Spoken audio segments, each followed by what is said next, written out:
یہ student life کی بات ہے. کلاس 9th میں تھا میں، کلاس 9th میں. ایک ہماری عمر سے کوئی 4-5 سال بڑی عمر کا تھا تو نوجوان مگر مولوی سا تھا، اور بڑا جھگڑالو اور مناظرہ باز، اور ہر وقت فتنہ فساد مناظرے ڈیبیٹس کرتا رہتا تھا، ہر وقت فساد ڈالتا رہتا تھا. تو اس نے وہ نور و بشر کا موضوع چھیڑا ہوا تھا ہر وقت کلاس میں. حضور علیہ السلام نور ہیں یا بشر ہیں، نور ہیں یا بشر ہیں. تو ایک مذہب میں ذہنوں میں ہر وقت فتنہ گری، اس کا موضوع ہی ہر وقت یہ تھا. تو کلاس انہوں نے اندر سے لاک کر لی، پورے اسٹوڈنٹ بیٹھ گئے، ہمارے کلاس ٹیچر جج بن گئے، ہم میز کے دائیں اور بائیں آ گئے. تو میں نے کہا کہ یہ اپنا موقف لکھ کر دے دیں کاغذ پر. میں بھی اپنا موقف اور اپنا عقیدہ لکھ کر دے دیتا ہوں، زبانی بات شروع نہیں کروں گا. تو اس نے لکھا تھا حضور علیہ السلام بشر ہے، نور نہیں، اور جو حضور علیہ السلام کو نور مانتا ہے وہ گمراہ ہے، بد عقیدہ ہے. میں نے لکھا تھا اپنا عقیدہ کہ حضور علیہ السلام کو دونوں شانیں حاصل ہیں، بشر بھی ہیں، نور بھی ہیں. حتیٰ کہ میں نے یہ بھی لکھا کہ جو حضور علیہ السلام کی بشریت کا انکار کرے وہ کافر ہے، اور جو نورانیت کا انکار کرے وہ بھی گمراہ ہے. بیٹے میں آپ کو ٹیکنیک سمجھا رہا ہوں اپنی ذاتی، اور یہ میری کلاس 9 کا واقعہ ہے. کس کلاس میں؟ کلاس 9 میں 64 کی بات ہے یا 65 کی، 13 سال عمر سی، 14 سال، کلاس 9. میں نے کہا کہ اس مولوی صاحب نے، مولانا صاحب نے لکھ کے دیا ہے کہ حضور علیہ السلام بشر ہیں اور نور ہرگز نہیں، جو نور مانے وہ گمراہ ہے. میں نے لکھ کے دیا ہے کہ حضور علیہ السلام بشر بھی ہیں اور نور بھی ہیں. تو گویا حضور علیہ السلام کے بشر ہونے کے عقیدے پر ہم دونوں کا اتفاق ہو گیا، لہذا اس پر کوئی بحث نہیں ہوگی.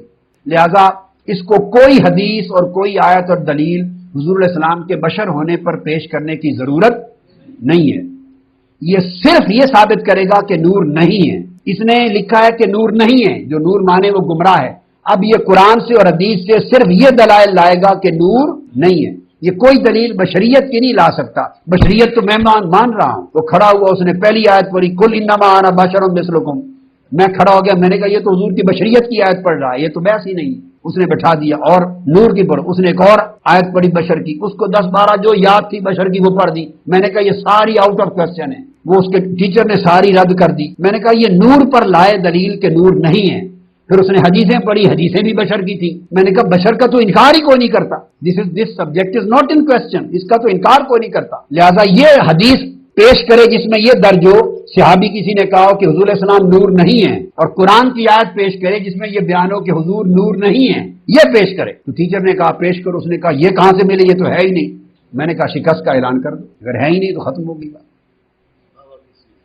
اب اس پر نہ کوئی اس کو آیت نہ حدیث، بار بار کھڑا ہو اس کو بٹھا دیا جائے. اور میں نے کہا اب یہ اعلان کرے کہ میرے پاس نور نہ ہونے پر کوئی حدیث اور کوئی آیت کا ثبوت نہیں ہے، دین آئی وڈ اسٹینڈ اپ. پھر اس سے اقرار کروایا، پھر میں کھڑا ہوا، پھر میں نے نور ہونے کے دلائل پیش کیے. سو وہ مناظرہ میں جیت گیا اور اس کی شکست کا اعلان ہو گیا. یہ میری لائف کا پہلا ڈیبیٹ تھی، کلاس 9 میں پڑھتا تھا. تو میں نے کوئی 15 منٹ نہیں لیے اس ڈیبیٹ پر، جسٹ فنش. اب آپ سمجھ گئے نا. اگلے دن ہمارے اماد بھائی نے ایک دیوبندی مناظر کو فون کیا کہ المحنت کے جو 3 عقیدے ہیں، اس نے میرا نام بھی نہیں لیا، اس نے جنرل بات کی جو میں نے ہائی لائٹ کیا، اور میں نے کہا تھا قیامت تک ٹائم ہے، جواب نہیں دو گے.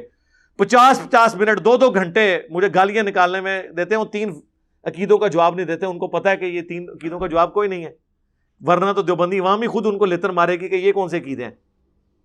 انہوں نے فون کیا، کہتے نہیں آپ ثابت کریں کہ ہمارے عقیدے غلط ہیں. دیکھو، یعنی ہم کسی کو کہتے ہیں کہ نبی علیہ السلام نور ہیں، وہ کہتے ہیں آپ ثابت کریں نور نہیں ہے. یہ دنیا میں اصول نہیں ہوتا.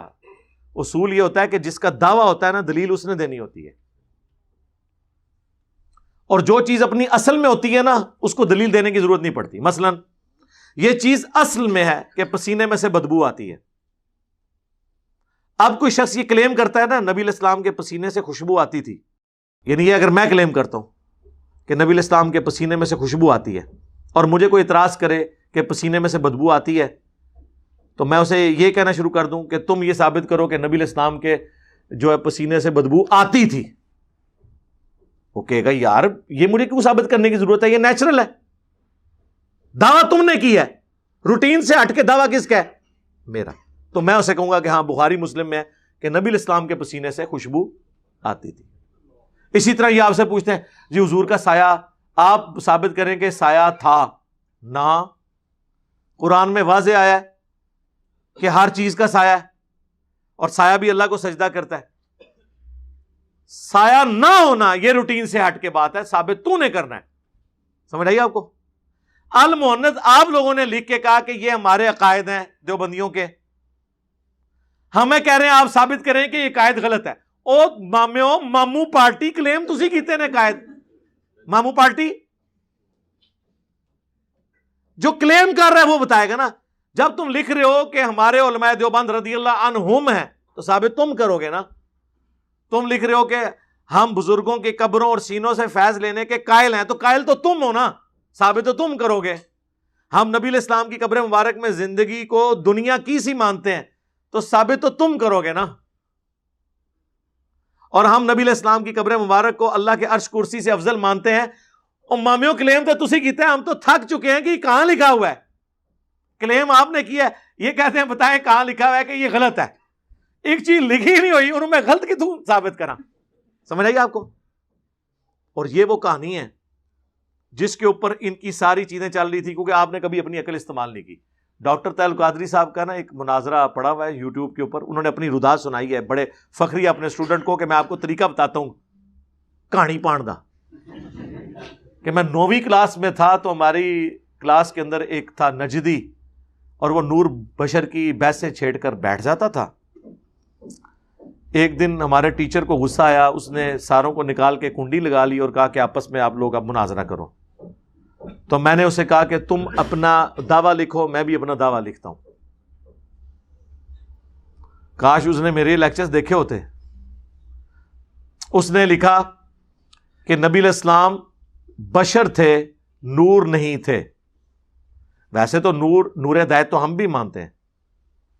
انا ارسلناک شاہدا ومبشرا ونذیرا وداعیا الی اللہ باذنہ وسراجا منیرا.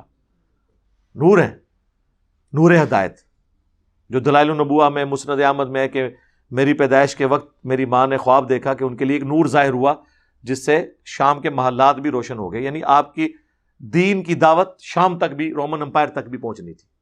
یہ والا نور اور ہے, وہ بخاری بھی نور ہے, مسلم بھی نور ہے, صحابہ کی تعلیمات بھی نور ہیں, اہل البیت کی تعلیمات بھی نور ہے, قرآن بھی نور ہے. لیکن یہاں سپیشی کی بات ہو رہی ہے جو صحیح مسلم میں آیا کہ اللہ تعالیٰ نے انسانوں کو مٹی سے, فرشتوں کو نور سے اور جنات کو آگ سے پیدا کیا. اور یہ پورشن تو قرآن میں بھی ہے, سورۃ الحجر میں, سورہ الرحمن میں, کہ اللہ تعالیٰ نے انسان کو مٹی سے اور جنوں کو آگ کی لپٹ سے پیدا کیا. یہاں بات ہو رہی ہے سپیشیز کے طور پہ. طاہر القادری صاحب نے کہا کہ جب اس نے دعویٰ لکھا نا, اس پہ قادری صاحب کہتے ہیں میں نے اسے پکڑ لیا. انہوں نے کہا کہ یہ جو تم نے پہلے لکھا ہے نا کہ نبی علیہ السلام بشر ہیں, تو یہ تو میں بھی مانتا ہوں کہ نبی علیہ السلام بشر ہیں. جو حضور کو بشر نہ مانے وہ کافر ہے, کیونکہ نبی علیہ السلام انسانی شکل میں ہی آئے ہیں. آپ کی شادی ہوئی, آپ کے بچے ہوئے, تو لہٰذا پہلا حصہ تو ہو گیا فارغ, کیونکہ تم نے بھی مان لیا. میں جو تم نے دوسرا لکھا ہے نا کہ نور نہیں ہے, اے ثابت کر. یعنی ثابت قادری صاحب نے کرنا تھا, انہوں نے کہا تو ثابت کر. تو وہ قرآن سے آیتیں پڑھنا شروع ہو گیا, قل انما انا بشر مثلکم.